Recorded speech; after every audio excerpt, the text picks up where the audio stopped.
Hey everyone, welcome to my channel. The very first thing I'll say, today is no electricity. That's why I'm not in that kind of better equipments because all are down. But I wanted to have a session today. That's why I'm online without even electricity. But I have some electronic backups which I'm here. Now it's okay. We'll while the session is going on, if the electricity comes back, we will continue with the electricity. I mean with all the upgraded equipments. Otherwise, I'll just continue like this. So here's some, and also, yeah, since I'm online, feel free to ask me any questions if you have anything in mind. One question is I found very useful. Let me just show you this.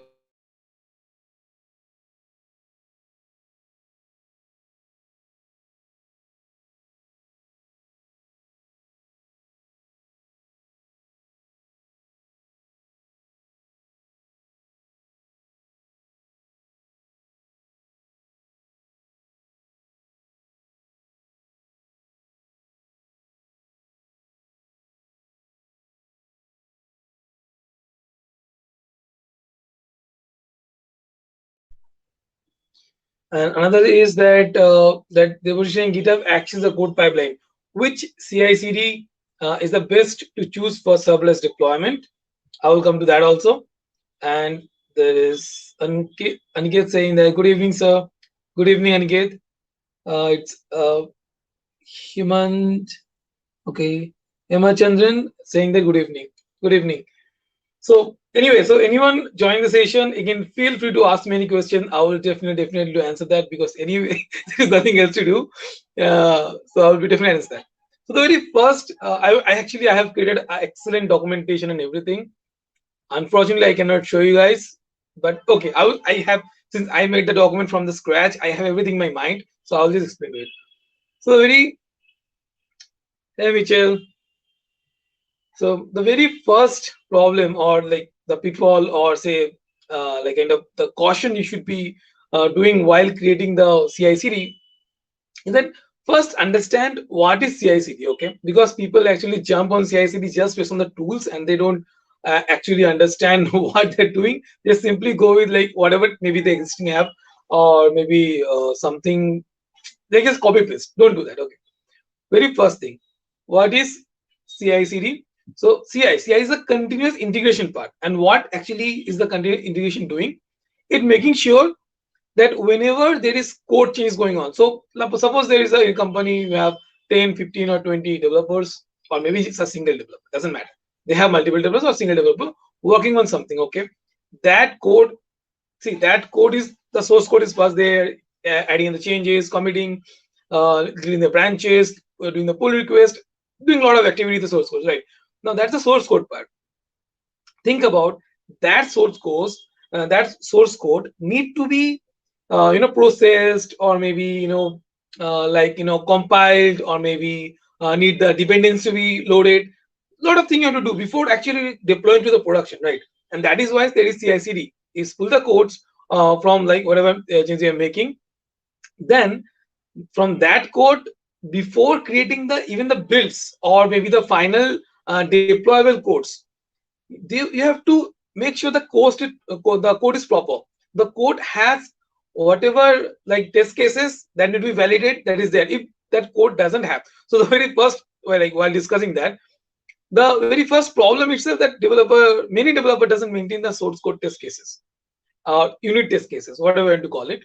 So maybe the just simple term test cases, which is missing from many CI/CD. If a CI/CD implementation or CI implementation to be specific miss the test cases, then that's a bad thing, and that's not the ideal part. Okay, a CI has to go through a test case scenario. So the code is getting like pulled, and it has to be a runnable state. So just first the pulling happening, then the build getting generated. As soon as the build gets generated, that need to be tested, because you are telling it that okay, it's a deployable code, because CI final target is a deployable code generation, right? It's not a deployable code if it's not passing the test. That's the very first basic step, which not a single developer, a lot of developers miss. So that is the first thing. Then after the test cases are okay, but the test cases not just like hello world or maybe okay, no, you have to do functional test cases. People what they do, just do some kind of status check, like health, okay, like running the simple application and maybe home page is hitting and saying okay. That kind of thing I've seen a lot of projects. That is not the test case.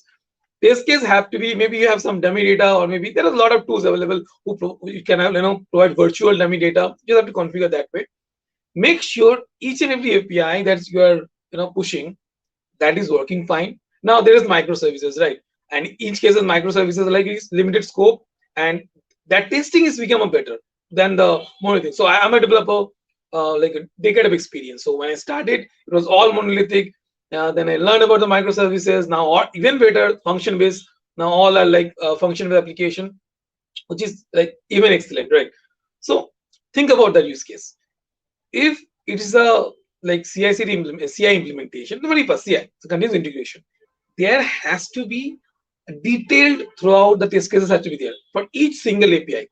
People miss that, and that's the bad thing. That's the biggest pitfall, I will say, because they will just simply pass the like passing the CI build, but it's not testing all the APIs. If some API is gone through like it's bad, maybe very basic 503 is generating, or let's say it's not even working at all, maybe giving some any error code. So that kind of test cases, when the error code the error response should come, and where should be the success response should come. That kind of test cases need to be in that application test case scenario. Otherwise, it's a bad CI. It's not acceptable.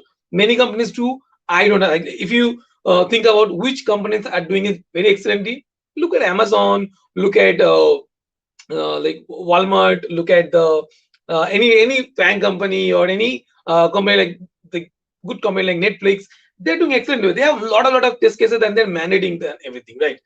And now I find it that from researching all that, because they are developer writing in all over the world article, doing videos. That's how I understand how they're doing. Not like I walk in that company, but I can get this kind of experience from developer, right? So if you are thinking about like how they're doing the test case and all, look at the developers working any top company and how they're if they're doing any articles, how they're mentioning, they're managing all that. That's how you can adapt the best practices. Like I follow the same way. I look at what are the developers, what are the top authors writing, like from work for a big company, writing all the stick articles. Then I go through their article. I find out, oh my god, they're doing excellent work. They're doing like catching all the error response code, all the success code, whatever the could be cause. Okay, all kind of pattern testing, everything. So this kind of test cases for each API need to be there. The very first case, while doing the CI implementation or CI implementation, in the CI part, there has to be detailed test cases or in test cases. Now the solution, but I told the problem, but what's the solution? So the solution is for like all the programming languages, just any programming language. You name it, I can just give it. Okay. Any programming languages, there is excellent. Just look for it in Google. You will see the top one or two or three on in the very the first line itself. What is the like search like this? The CI/CD or the testing tool, or say take test cases tool for JavaScript or Python, Go, any programming language you talk. So you'll find it there. Now, particular to JavaScript, which I work for many past years, I found the Jest to be very good. Mocha is there, Jest or Mocha, whatever you find comfortable you can do. I will personally suggest Jest.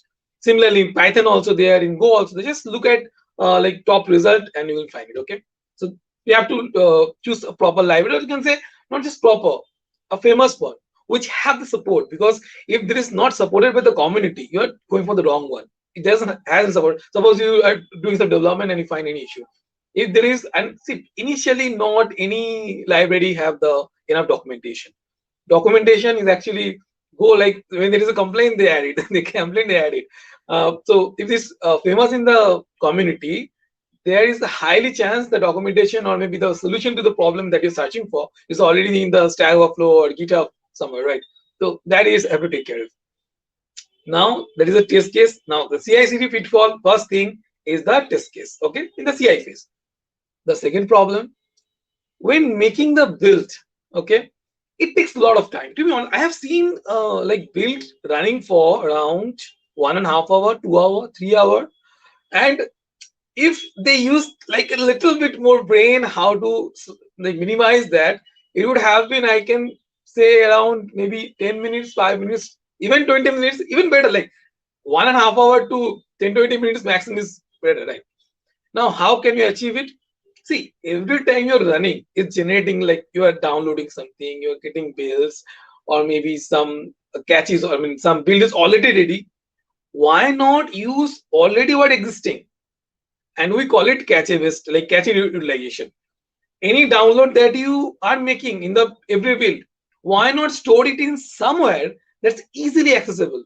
If it's easily accessible, just like say you are downloading from GitHub, or maybe say anywhere, maybe some Google Drive or anything, and your build environment, the CI environment, CI build environment, in is in the AWS.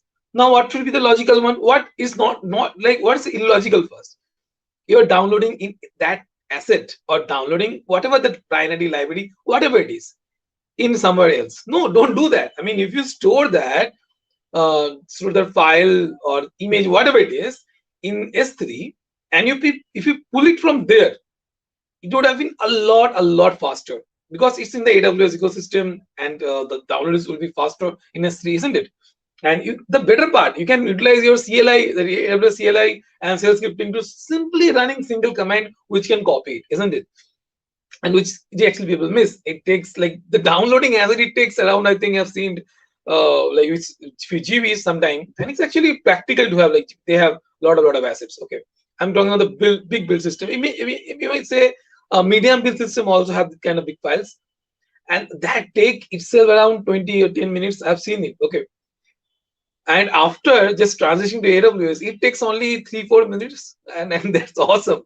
Now, that's one part, that if you have now that's the one part. Okay, and suppose you have already something built. Okay, so build is generated, you can keep that build as a cache, so you can reutilize that build, and the time it takes to make the full build is it's more, right?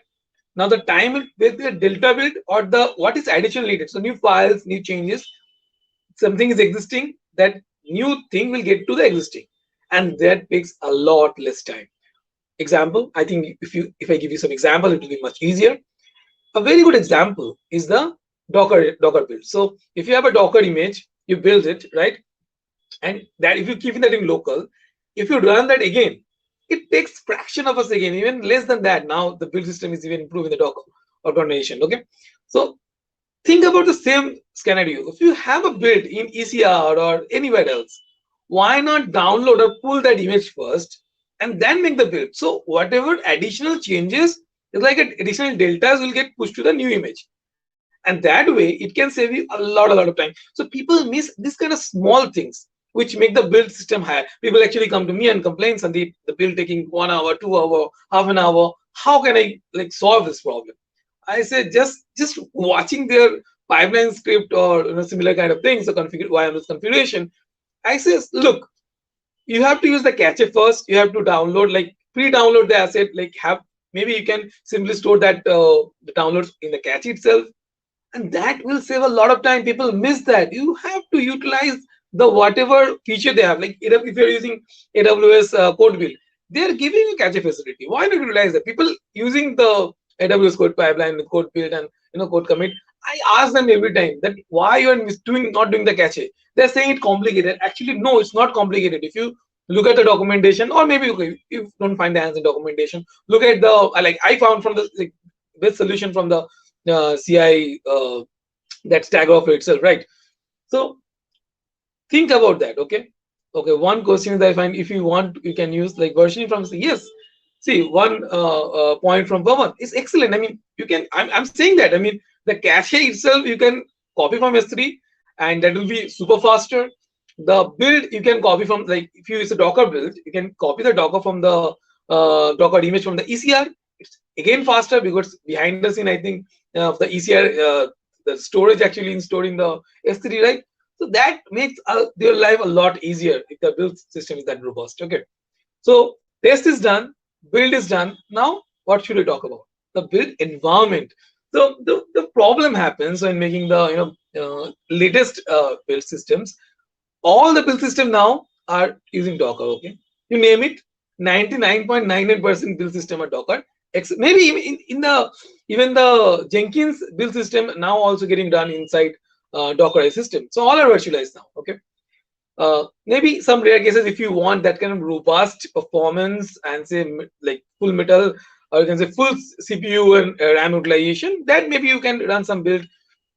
Maybe the Jenkins itself you can run in the normal instances, but that's not the ideal this times, because normal cases are happening. Everyone want to fully utilize the system has to offer. The system has to offer, say, 4 CPUs, 16 GB RAM, or whatever the configuration we want to utilize full. So if you run one individual container inside each and every CPU unit, that gives us a more power. Like you can run 4 builds at a time. So think about parallelizing the builds and think about utilizing the Docker system. So, and that's actually the practical application. People are utilizing that, and you have to get used to it. Understand Dockerization more. It will be helpful for you for the build system. Now that is fine. Just as example, you can have your own Docker build image, and you can utilize in any top build service provider, especially in the AWS code build. You can simply like upload your Docker build image or whatever Docker image you want to run inside your like want to make the builds. Normal case, I'm saying, see, if you require some licensed version of some softwares, or maybe you have some kind of like a lot of software which the standard images in any build environment is not supporting, you have to make your custom image. And how to make custom image? You normally people use the Docker, right? And if you don't have any knowledge in Docker, it's a bummer. So understand Docker more, have your Docker image ready, optimize it as much as possible, because the standard one guess is of course excellent, but the one you're going to make your have from the scratch, that's a lot better. So if you make custom image and optimize it well, it may be better than the standard image. And when I have it, if someone need it, I can give it. I made it private on the Docker Hub, but if someone need it, let me know. I will give you some kind of excellent build environments. Okay, so that's one thing. Now, what is the next? So build, you see, test is okay. The build generation is fine. Build environment you're talking about. Now, what about the build environment resource? Because to run the build, run the Docker image, you need some resources, isn't it? Some CPU, some like why to talk about, right? If you have 4 CPUs, you have to utilize like normal cases. If you want to run parallel builds, for each CPU, you are running one Docker image, and inside that you are running the builds. But that's when the case you're running in your own infra. Suppose you're not running in Jenkins or in like, and you're utilizing serverless technologies. Now, what are the serverless? And I personally suggest serverless, because you can say it's another pitfall, because to make the build, if you run costly instances, okay, whatever the build, how many builds you are making doesn't matter. If you're running the costly instances 24/7, but you're making some changes, or maybe once an hour, twice an hour, thrice an hour, or similar kind of that. But if you're running a machine just to stop that 24/7, that's not logical, isn't it? I mean, I don't find it a reason to do that. Use the latest system, use the serverless technology that everyone have the access right now.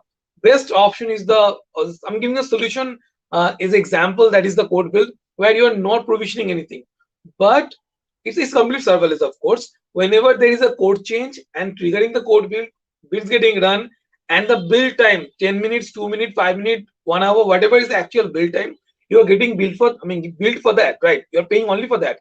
That's the part.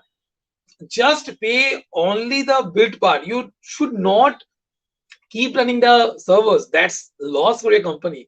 And you, as a cloud architect, you should suggest that, okay, no, is this kind of serverless technologies. You, as a DevOps engineer, also care about the cost. You should be telling that, okay, utilize the kind of serverless technologies so we can minimize the cost, isn't it? So you have to say, okay. One comment is they're saying yes, it's Pawan saying that, yes, while building the Docker image, it is take previous content which will yes, that you should do. See, these are the people I'm just talking about. Like, this is what the people normally do. If you're a new DevOps engineer, if you're a newly learning all that, learn how to utilize the cache. If you have a Docker build already exists, utilize the cache, and from that build, just add the changes and make the new build. That will save a lot of time. That's a real practical advice if you want me to give. Okay, so that's one thing there. Now I talk about the build like the test cases. I talk about the build cases. I'll like talk about the build environments. Now what? Now the next thing is that if your build is getting generated, use the CI only for the build. Okay.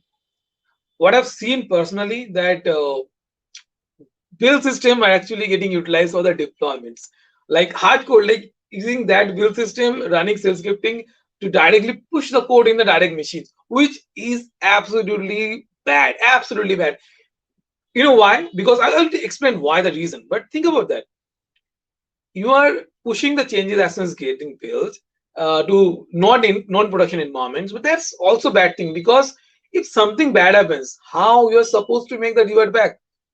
Will you like willing to log in the system and then kind of like logging in and then pull the new change, right? Or maybe you want to revert back from the git, so it will generate a new build.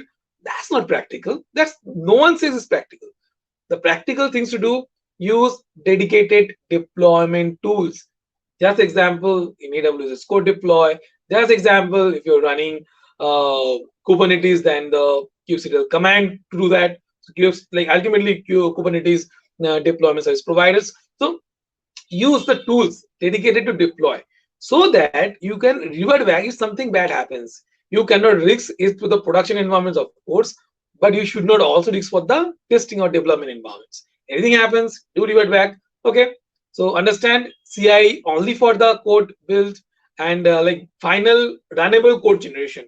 So anything that you're working on, say any project you're working on, that project needs resources, that project needs some kind of build generation or maybe executable binaries, the final code that need to be done should get generated in the code build, not the deployment. For the deployment, pass on that what you are generating. We call it artifact. So ultimately, the final file, the final build that you're generating in the build phase or CI/CD, like ultimate result of CI/CD, we call it the artifact. That artifact need to be passed to the deployment service, whatever it is. Okay, I'm saying Kubernetes deployment service, or you can say code deployment service, or any service that you're utilizing for the deployment. Just pass on. Now, is the responsibility of that code, the deployment tool, to deploy it, and if something happened, there should be some kind of auto rollback strategy, or maybe some kind of strategy in place to take care of that failure. Okay, that is absolute must. Now, that's the part when I'm talking about the build part. Now, while for the like specifically if we come to the build, what are the mistakes that people making in the build? So the problem is that when I see okay, like absolute excellent CI/CD implementation, some companies doing, but they're failing in the deployment. What they're doing, they're getting the like final build, then manually deploying it. I'm saying, what is the need then? If you're doing like getting the binaries or maybe the final like runnables from the CI/CD, there is absolutely no point running that manually. Why I'm saying that? Like manually in the sense that they're downloading the build and running or some kind of command from the command console, and then they're deploying it. That's not the right thing. If you want manual approval kind of step, now all this code, like all the pipelines. So pipelines are the workflows. How the CI/CD pipeline should make the from source to deployment. That design you define in the pipelines. The example code pipeline or maybe the Jenkins pipeline. Okay, think about that case. So the deployment part, you should, if you want manual, that's okay. Just add the manual step. So the QA or say the release manager, they can like see the software. Maybe they want manual test this and that, like rapid sampling testing, and then it should go to the production. There should be absolutely no download to the local and from then local to the deployment. That's absolutely bad thing. Don't do it. Okay, I've seen in some projects some people while they reach out to me, and that's the bad thing. Don't do it.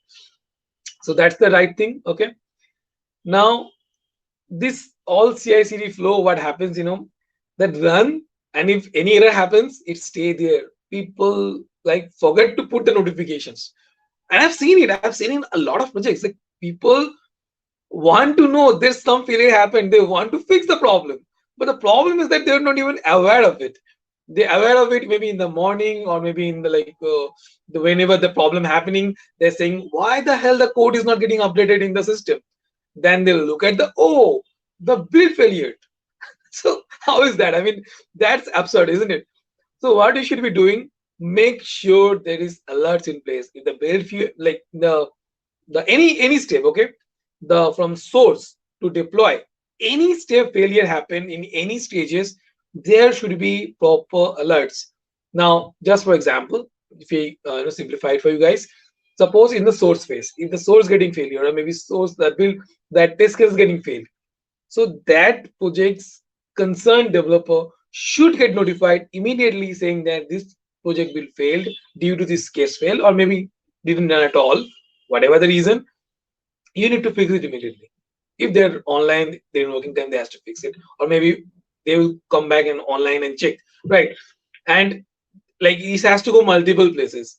So you have to make sure the alert. You have to set the alerting system, of course, monitoring and alerting. Based on the monitoring, if something fails, the alert also should go to everywhere. Okay, this monitoring and alert is missing from a lot of CI/CD. I have seen people doing blind CI/CD. If something happens, no feedback, no bug fixing. They're like, oh, I have to fix it. They go like when the problem happens and fix it. No, you have to be reactive. That fix it before it happen in the like kind of heavy workload when happening. There should it should not happen. Before that, you have to find and fix it, right? So in the testing phase, while developing, or maybe in the development phase, there itself add the this kind of alert and monitoring. And there are a lot of tools. Okay, you can use SendGrid, you can use AWS SNS, whatever tool you're more comfortable, or service you're comfortable of. Set that. It's simple like email sending logic, right? You can use programming language, you can use shell scripting, you can use command line tools. A lot of option available. You just have to add it. That's all you have to do. Now, one question I have. Let's see. So is indeed it's saying that I had a questions.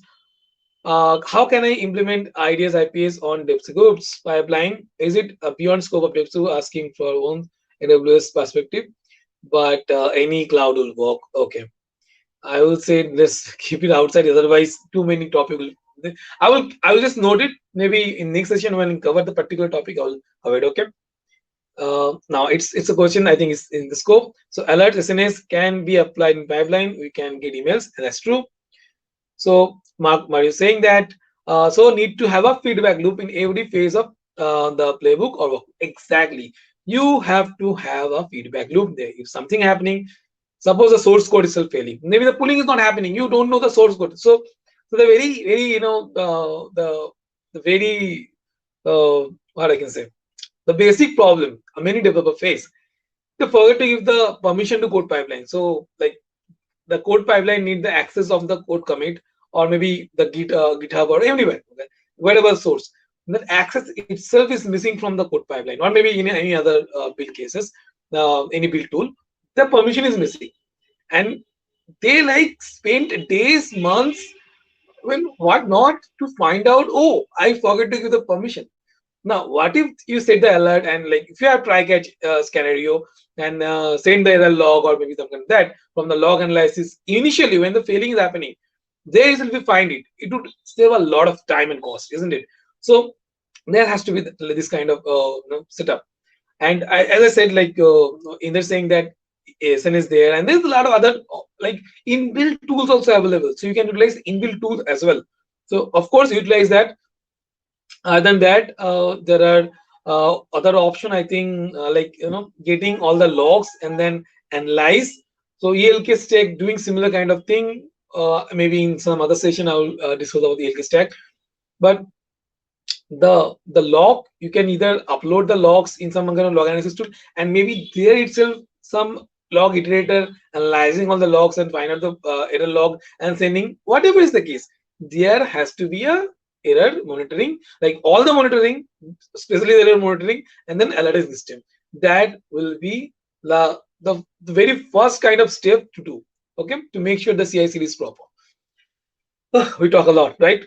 So we talk about the source, we talk about the build, we talk about the deployment, and what are the common mistakes we do.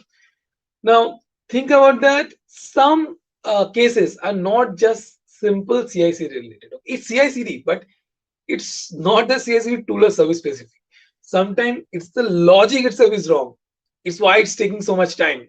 It's not that the cache, if you use cache and all, it will be magically faster. It will be faster, but if your code itself is not proper, the build script that you are developing, that is not proper. That will take time. I mean, it cannot magically do better. So people has to optimize the sales script or the build script that they're developing and utilize the latest command or maybe latest binaries which can make the task faster. That will be the like it's like self improvement, a self scripting improvement. That is one of the common mistake that also I've seen. So the build script or sales script or whatever the general script you're utilizing, that also you have to optimize over time to make sure the build itself is faster. And if there is any error, fix it. If there is improvement can be made, improve it, and that will save a lot of time.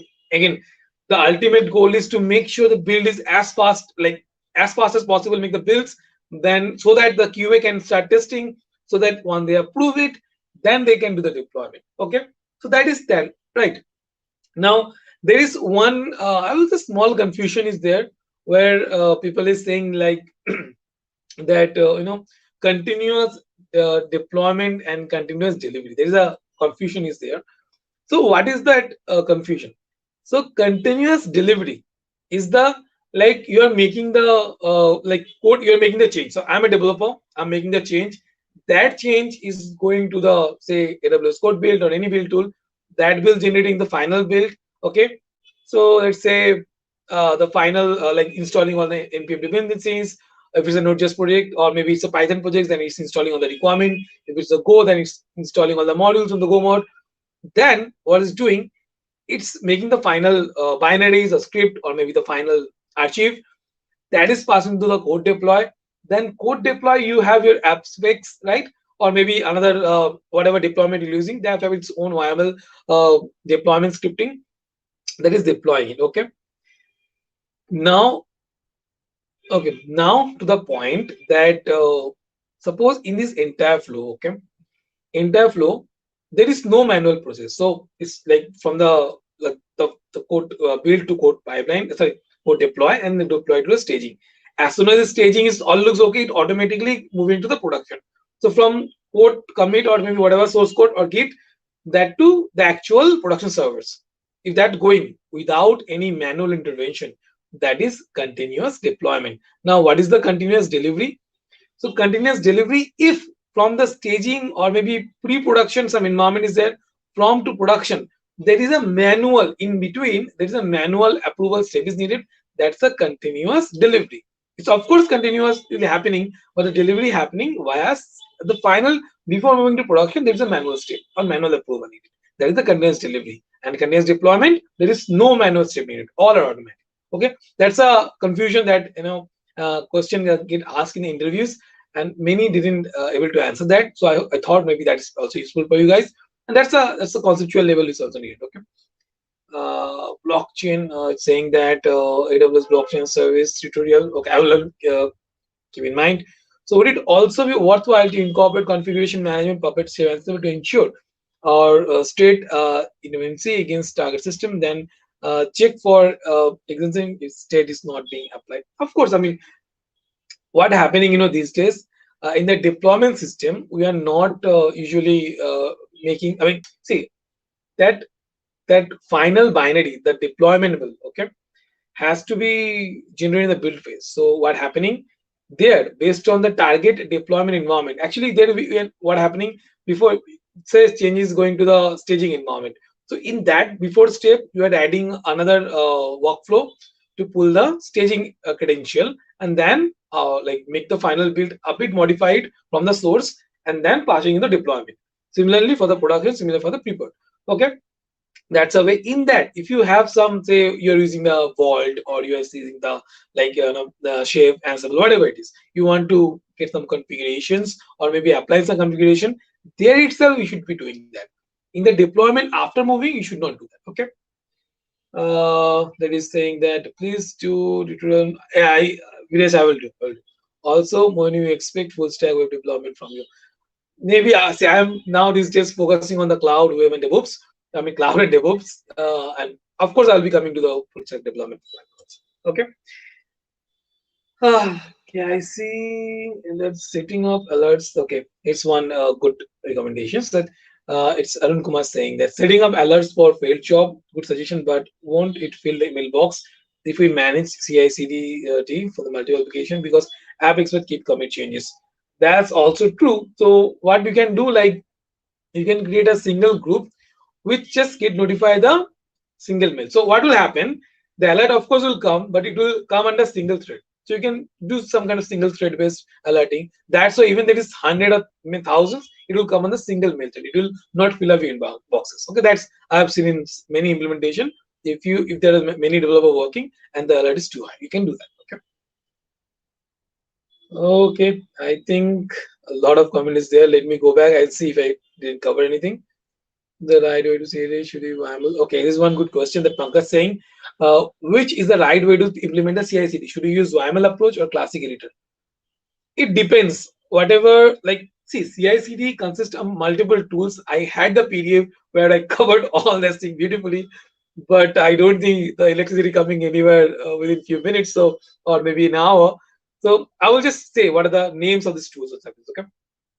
So let's say it's Jenkins pipeline you utilize. Okay, there is Jenkins pipeline, a lot of plugins available which will make your things helpful. But if suppose you're not utilizing a lot of not sophisticated tool and you are doing that manually, so there you have to utilize Jenkins own recommendation or own scripting or own syntaxes, right?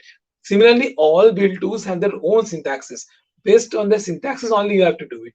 It's not that you can just always apply the YAML. Of course, using some plugin converters, so that converter from YAML to convert to the Jenkins, okay, that is there.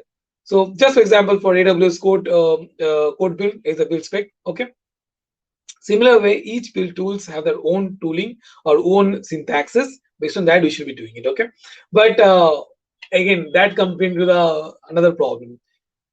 For suppose now we're utilizing Jenkins, maybe the next day that your company want moving to AWS or anything, or maybe Azure pipeline, you don't know. What should be the smart step here? You should not think about generalizing it. You should make a shell script for the build, for the deployments, if possible. Whatever, I mean, ultimately in deployments, you're using all script, right? So the build, everything should not keep in a single line if it is not necessary. Sometimes it's necessary to have it, but if it's not, so most of the tasks you should do in a self scripting so that you move from this cloud to that cloud and every wherever, like maybe in premises, the self scripting keeps same. Maybe by the not maybe utilize the environment variables. So that based on environment variables, you keep your dynamic configuration. That I personally do. What I do actually, I maintain some like environment variables in a constant level that we get from the environment build environments, and using the environment variables, I write conditions in the self scripting. If the condition message like a match, I make the whatever actually the target is. Okay, so you can utilize generalized approach so that you move from one build system to another build system or one deployment system to other deployment system. The code should stay the same. Maybe some here and there, some variable or some minor code changes, but that saves a lot of time. Instead of doing all deployments from scratch, you have to make minor changes to adapt to the new cloud. So it's migration. We call it rehosting. It's easy that way. Okay. I hope. Let me see if I missed any other or not. So it's Vinay saying that something while waiting for the session. Glad you are here. I thought maybe I may not be able to manage because the electricity is gone, but I somehow managed to do it. So it's Prerna saying that is it mandatory to have coding scripting skill for a DevOps person? What if I have no interest in it?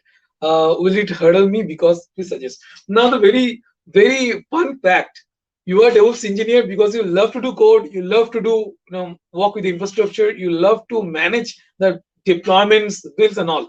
If you're not, then if you're not the DevOps person, you are maybe you're in the cloud, you are doing like cloud architect positions where you design the solutions. But in the DevOps, we develop the solution for the deployment, build system, monitoring alerts, a lot of these kind of things. Mainly, we to achieve all that full CI/CD, full deployment, or maybe the infrastructure deployment, we use scripting. If you miss the scripting part, it will be a problem. So I would definitely say if you don't like anyone who don't like scripting, I never suggest them to come to the DevOps. If you like scripting, any programming, you not only have to run 10 programming language. No, learn Python or Go. That is more than enough. Okay. Or suppose you don't know Python or Go, this is completely fine.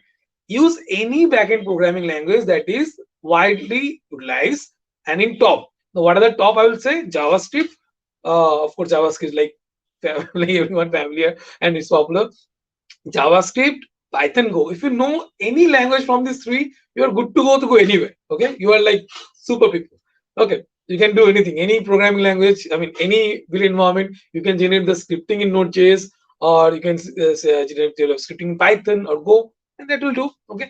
See, the problem is that self scripting is enough for 90% cases, but 10% cases when there is very complicated, you have to do a lot of logic, maybe database integration or database like pulling some data from the database, then processing it and all, then self scripting will be awful. Okay, to be honest, it hurt me when I do self scripting, when I have to I work with a lot of external APIs and all. That cases, I will say programming is like I am glad I know Python, Go, and JavaScript, all three. It makes my life like saving my life, but I know that doesn't mean everyone has to know it. Any backend will do save your life. Okay, so do any programming language. So to make it short, yes, it's mandatory to have at least scripting. I will say self scripting is mandatory. I don't do know or doesn't care what others says. Self scripting is mandatory. Otherwise, your life will be in hell. Okay, so self scripting plus additionally one programming language is highly suggested. If you ask me mandatory or not, I personally will say it's mandatory. It will save your life. Okay, in a lot of cases. So as one Ali was saying, so my goal is to become DevOps engineer as well as cloud solution architect. But I'm from different background. So can you please about the path? See, I am from the BCom background. I become like developer, then cloud solution architect, then DevOps engineer, and I'm working in all around like jumping here and then whatever. I'm getting good money. So I'm in all. Okay, that's the reason I'm saying. So the very first thing, okay, if you want to learn all that and want to become a DevOps engineer, cloud architect, I will say choose one, either cloud solution architect or DevOps. Maybe prioritize one, say DevOps engineer, then in the side do on the cloud architect projects, because doing all at all and once and all kind of things can may confuse you. Maybe start then first to the like cloud solution architect. So what happens that if you know the cloud system better and all everything, that will bring the all like that will help you getting the confidence, and then when you're confident enough, then explore about the DevOps tools like Ansible, Terraform, Jenkins, then build environment, build testing, like containerization, like Docker, Kubernetes, super complicated things. It will come slowly. Okay, that but you will be confident because you managed to cover all the cloud. You have the basic cloud knowledge, maybe advanced cloud knowledge even better. So how to start? Okay, very first thing, learn about the Linux and the shell scripting thing. I absolutely say to everyone, these are the basic one or prerequisite. Then, if your goal is to become a cloud solution architect, I will say learn about the client server architecture, learn about the how this compute system, like even normal computer, right? How the compute like CPU works, how many CPU needed to run in application. That assumption has to be needed over the time if you want to become a cloud architect. Then how much memory, then the firewall, because firewall security is important. Lot of security is there, so you have to explore all. Then the most important thing, or sometimes it's something complicated, that is the networking. So become a cloud solution architect. Of course, to become a DevOps engineer also, you need to have a very good knowledge in the networking. So if you like cover all the basic element first, then you will go to any service cloud service provider, say AWS, GCP, Azure, whatever is your target. So that's it, that cloud's ecosystem, the tools, the services they're utilizing, and master over time. Once you're done with the cloud solution architect, if your goal is to become a from that phase to become a DevOps engineer, you already have the Linux scripting knowledge, you already have the cloud knowledge. The best thing to do is the next programming language. Any programming language is fine, but if you suggest to me, like if you ask me for the suggestion, I will say either Go or Python.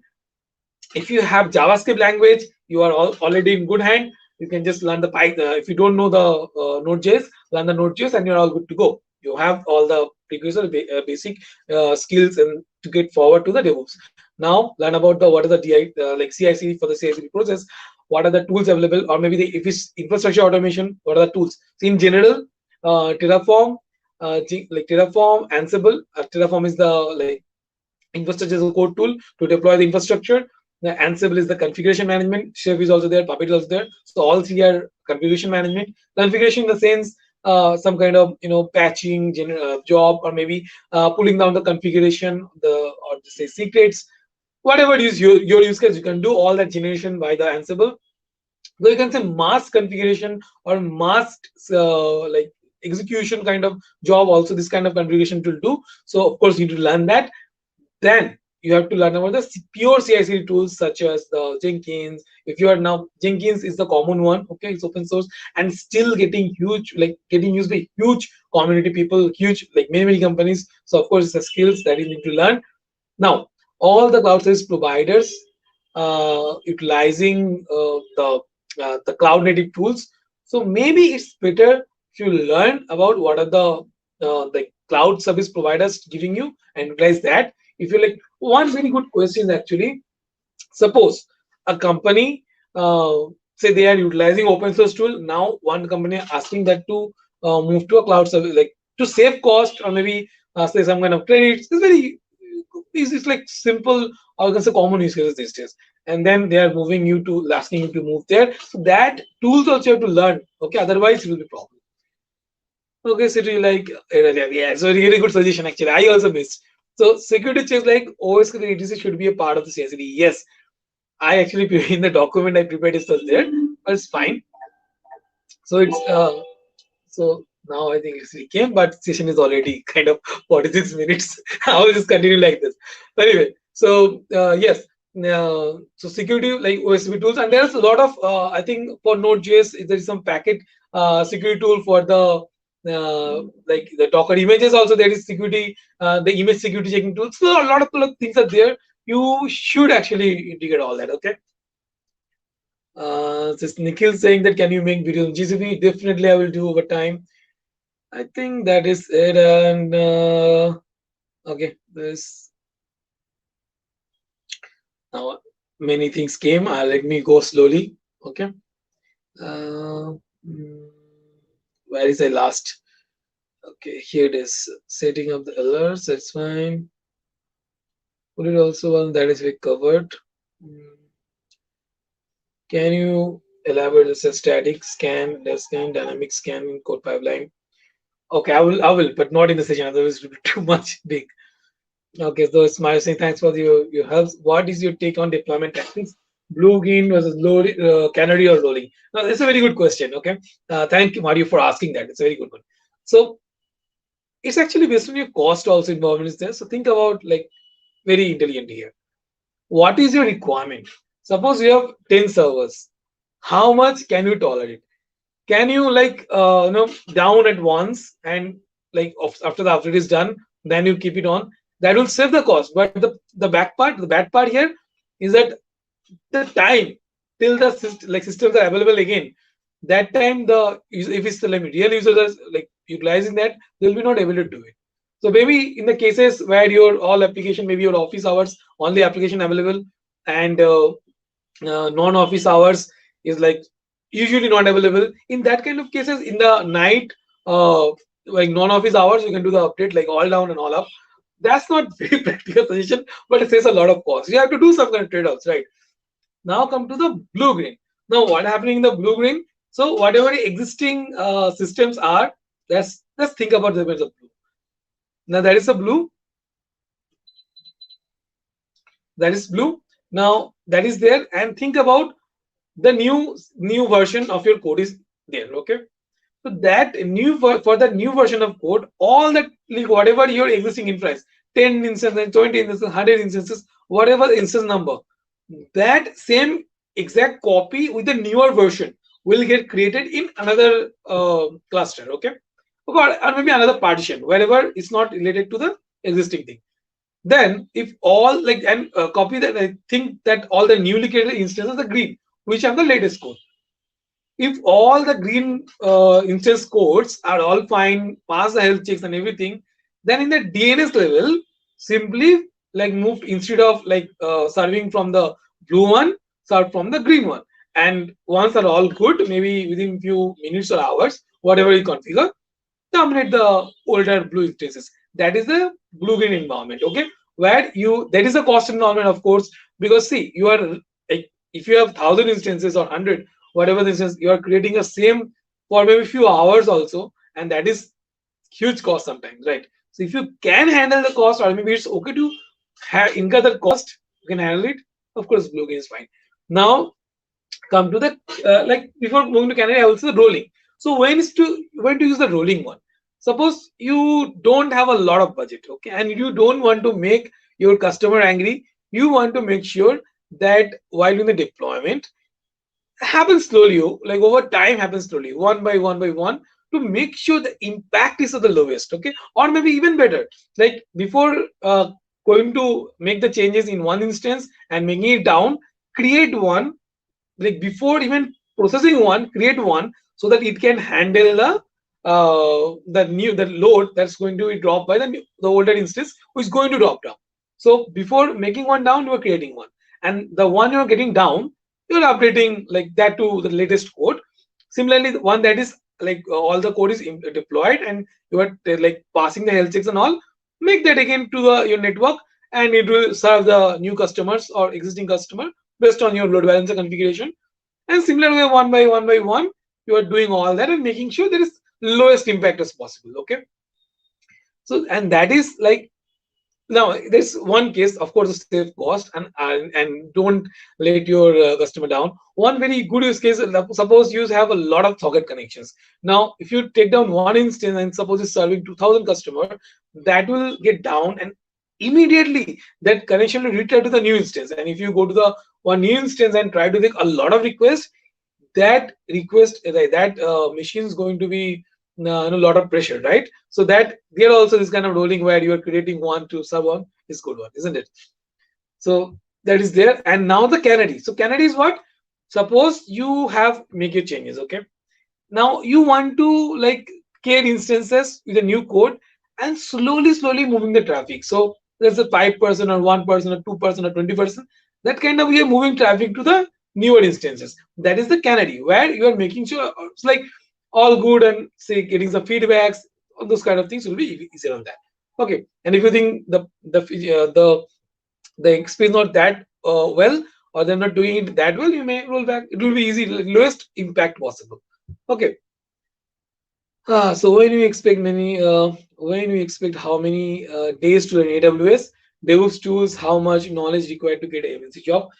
It depends, because all companies have their own set of requirement, and you cannot learn all the technology tools over a few weeks or months.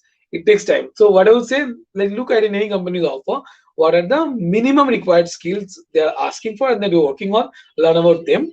Now, in general, to learn AWS, I say that 2 to 3 months, I think it will be absolute minimum, because a lot of service tool, you have to get used to it. And then over time, like to learn the dev tools and all, say 3 week, 4 week, or maybe sometimes it takes months. If you have zero development background, of course it's gonna take you more time, isn't it? So let's say 2 months or like 3 months. That time it will be good. So 2 months, 3 months to learn the basic cloud computing, and another 2 3 months to get the DevOps part. Okay, so 6 months at least minimum, I would say. Now to get an MNC job, you have to, like, if you want to get a very good position in very good companies, you have to prepare for it. Some say take even 6 7 months to get preparation. If there is like they are very good at targeting any companies, it's a target, right? It's not dream anyone. You're still targeting the job.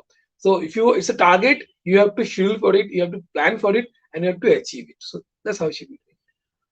Okay, welcome. Kumar, so listen, Daud Abbas saying that can we run API test whenever the PR is open? And actually, yes. I mean, I do it. All the DevOps engineer already implemented that kind of solution. So if there is any PR, any changes, in case of general any code change, also we are doing it. But PR, of course, we are we are making the run API test. Okay, and post the result on the PR. And there is actually many tools available in the GitHub. A lot of great tools available. You can try that out. All source code giving that. GitHub is better one in this case. I think that I've answered. So it's Prithvi saying that, has Sandeep, how can we get a notification when a downstream job is not getting triggered for some reason? Do we have any plugin? Yeah, in Jenkins, a lot of plugin available. You can look for the observer plugin. That will be useful. Is Deepak Mishra saying that please list down all the best practices of mature release management. One example can be basis, budget taking go, node, coordination release. Of course, I will do. Okay, I actually have a plan for it. So let's wait for that. We'll definitely do that. Okay. I think I answered that, Manish. Uh, should I have multiple stages for an application build? Like I have two stages for them now. I have one for building the app and pushing to Docker. Second, for doing some static scan. Should I divide this into more stages? So usually, I'm saying on the stages, the staging or production or maybe pre those kind of environments. For the build, I mean, is this the pipeline stage you talk? I think you're talking about the pipeline stage. Okay, the pipeline stage, yes. In the first step, the build phase, or you can say integration phase, you make the build first. So the any pipeline, the first step is first pulling the code, the source step. The second step is to make the build or continuous integration part, where you're integrating the like codes and making the builds out of it, so it can be like deployable code generation that you're doing it. Then in the third step, it will be the deployment. So yes, there will be two stages for the like one in the additional two steps other than the source one, the build and the deployment. Okay.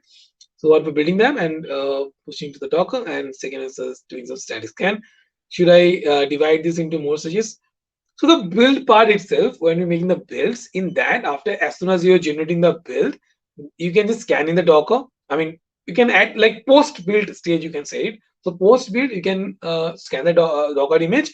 If error, of course, you generate the error notification. If it's success, then move to the next phase. Okay. You don't for that you don't need more steps. It's the other. Can we run API tests every time for the PLOPay? This point, at this point, app is not deployed.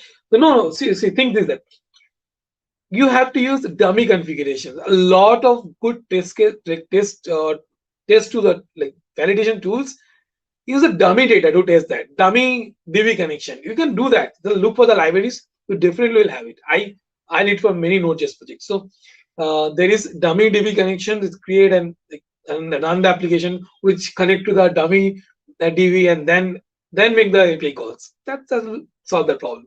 Okay. And yeah, for that environment, but make it test environment and supply test variables. That will do the job. Okay. Said, what is the difference between DevOps and SRE job? That is a that is a good question, and the problem is that like both the positions are kind of similar, and if you look at the roles and tasks, but DevOps phases I will see more of the like making the development part there more involvement, and SRE part is making sure the solutions implementing maintain that way and less error like monitoring those kind of or more. That's my personal observation. But the definition wise, the like I've seen a lot of articles, a lot of tools, and a lot of providers same, more or less same. Okay. And when how many days to listen? Okay. Pawan saying that whenever code push changes to Bitbucket status showing success, but actually image building through AWS Colbit after that. The image is going somewhere. I don't know exactly where it's going. Whenever the logging into my servers, I'm able to see that image. How can you find what tool are you using to get that image? I'm trying to break this, but don't know. You have to like I cannot tell you. So you have to know it from the configurations. Okay, the configuration that is in place, then only you can get it. Sudhir saying that how to get the real-time working knowledge if you're not working at AWS and DevOps. Now that's a very tricky one. What I would say that you have to make a project that is as close as to the real one. How to do that?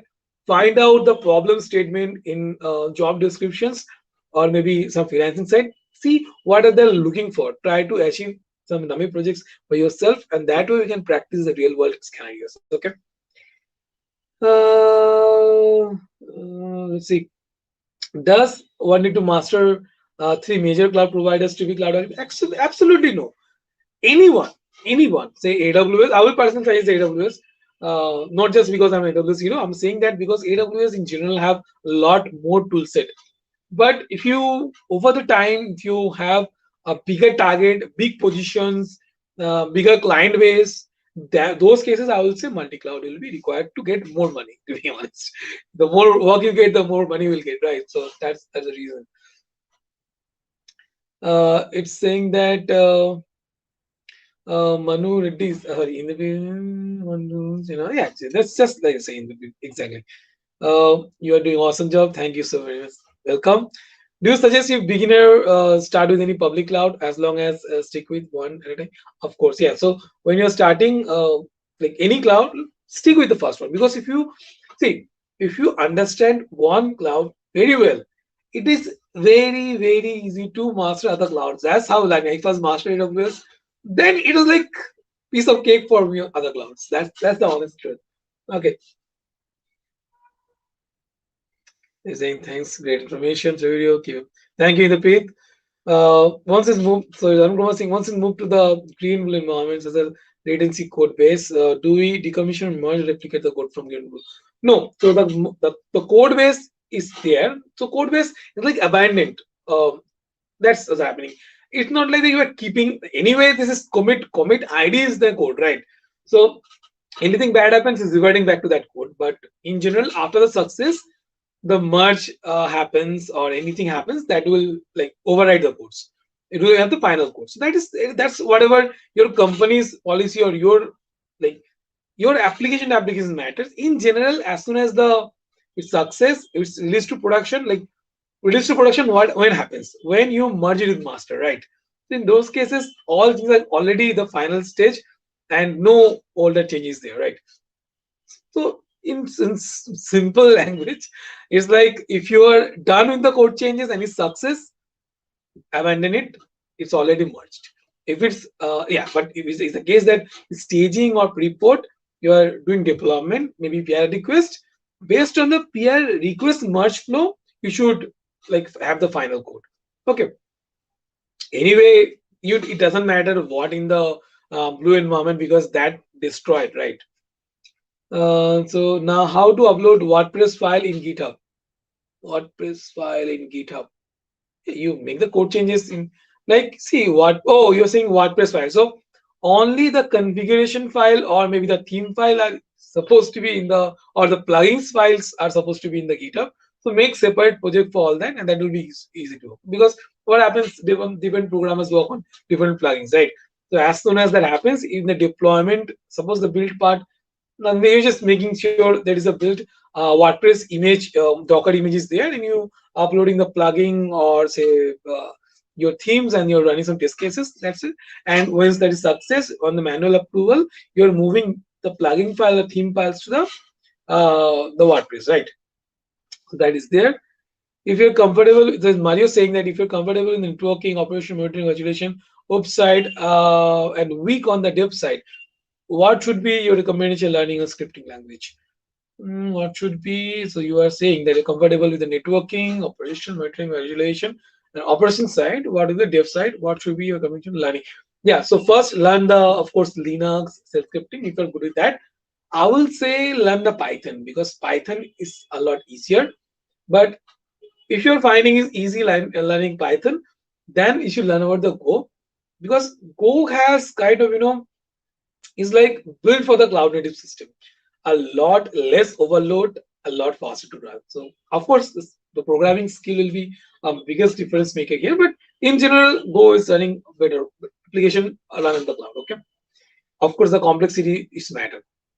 And the final question here that what is the basics of Python be sufficient? Like if else, loop, handling, read write, file cdc. Yeah. So the before moving to the complex like web application or maybe web page hosting or batch application generation or maybe batch processing kind of job, those cases. But the starting point, yes, if like switch cases, like similar kind of loops, exception handling, read write files, execution scripts via the with different command line like system tools. Important also here, like having like knowing the famous libraries that is utilized for the DevOps part or maybe like system cases wherever the important part. Learn about that because some kind of places that don't have to write all that things already there. So don't reinvent the wheel. That is a saying, all right. If some famous libraries in the Python is getting used for the cloud. Okay, you learn that, and of course, after knowing the basics, and knowing the how to utilize the like how to download the images or the requirements files and utilize this kind of plugins or modules, whatever you want to call it. Those then learn about the web part, how to develop the APIs, because as a developer engineer, sometimes you have to like develop some kind of web to make sure the status generation or maybe system to system communication. Sometimes there is a requirement. Okay, it's not that developer will be always available all the time. If you ask developer, sometimes they may not be available, but you have to deliver the project. In those cases, programming do a lot help, and these kind of cases, if you have some development knowledge, it will be good.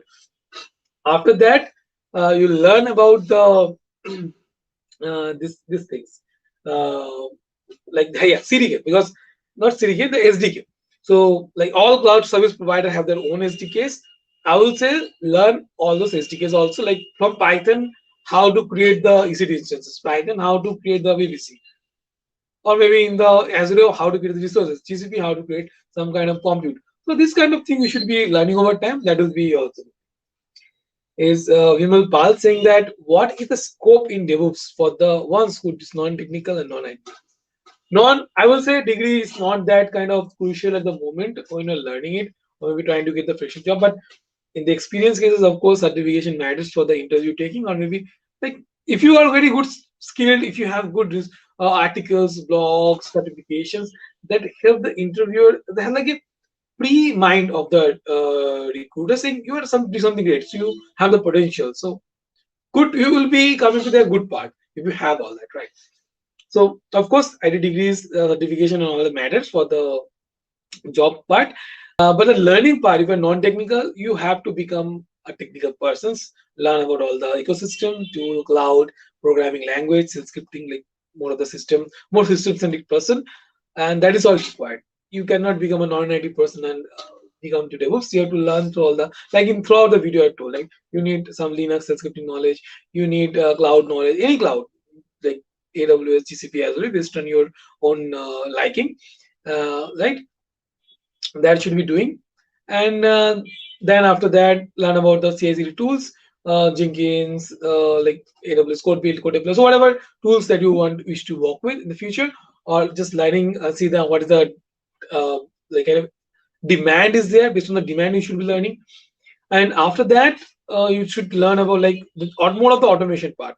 Of course, scripting will be very good at doing the automation scripts, but in general, you will be asked to do some kind of infrastructure automation. In that case, Terraform will be excellent, or maybe if you are more of the cloud native, like cloud service provider tools and cloud formation, or maybe in Google, that is the deployment script tools and all. So this kind of you have to learn over time, and then you have to learn about the kind of system configuration management tools such as Ansible, Shape, Puppet, this kind of. So if you learn all that, it will be good. But the thing is that the last word I would say, every ecosystem, like entire cloud, DevOps, all ecosystem are changing the moment I'm just talking. It's changing. Something tools is somewhere is better. Okay, so learn, like look at the trend, how the trend is changing over time. Because if you don't, then your skills will be lower than others. Okay, and other skill will be up. If you want to keep your skill up, you have to also upskill yourself and learn the new skills. Okay, that is all required. I think I've covered all the questions and everything.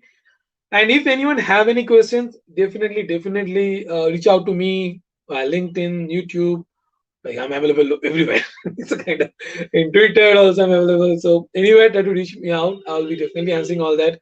And today is like not so like kind of high quality video or high quality internet or skin sharing, but still everyone stay for this long. I'm very happy to see it, and people are listening to me even whatever the environment doesn't matter. That's make me more happier. So thank you again for this. And if you have any questions, you can simply reach out to me via any medium that you like. Even the email system, I think email ID that contact as it is on this task.in is already in the contact section. If you want to send email, feel free to do it.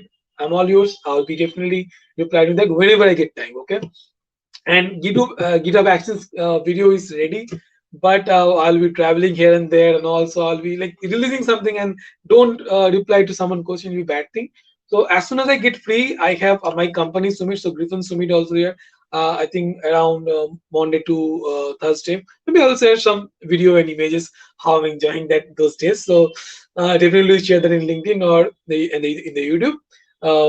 So yeah, after I get a little bit free, I will definitely release a video. Okay, so don't worry. It's there. It's recorded and released. Whenever I get available, I will release it. Okay. Thank you everyone staying all this long. As soon as I get free within next few days, I will release the GitHub Actions video.